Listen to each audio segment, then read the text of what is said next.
ஒரு முப்பட்டகத்தினுடைய திசைமாற்ற கோணத்தை எவ்வாறு கண்டுபிடிப்பது என்பது பற்றிய ஒரு வீடியோ தான் நான் பார்க்க போகிறோம். Welcome back to my physics class room.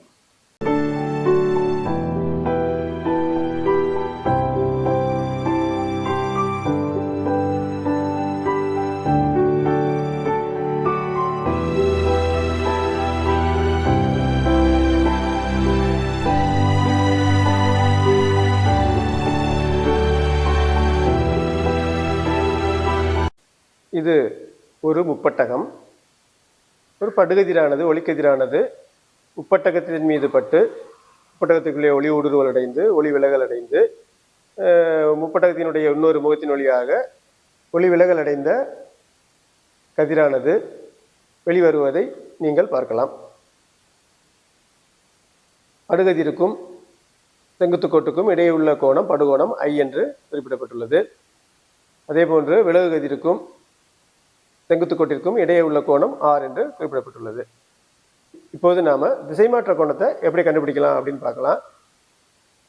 இந்த ஒளிக்கதிர் ஒளி விலகலை அடையவில்லை என்றால் அது நேராக சென்றிருக்கும், நேராக ஒரு பாதையிலே சென்றிருக்கும்.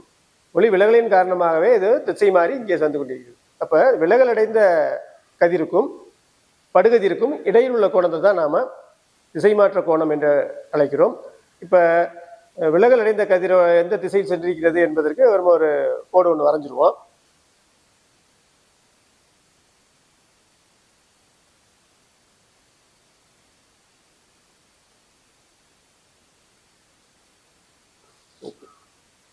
கோடு வரைஞ்சாச்சு. இது விலகல் அடைந்த ஒளி விலகல் அடைந்த கதிரினுடைய திசை. இந்த முப்பட்டகத்தை எடுத்து விட்டோம்னா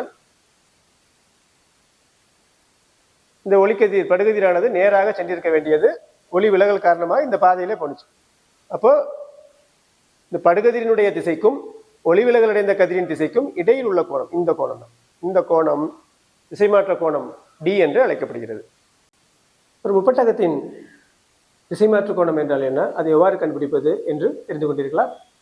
மீண்டும் இன்னொரு வீடியோவில் இன்னொரு டெமான்ஸ்ட்ரேஷனோட உங்களை நான் சந்திக்கிறேன். Till then, bye bye.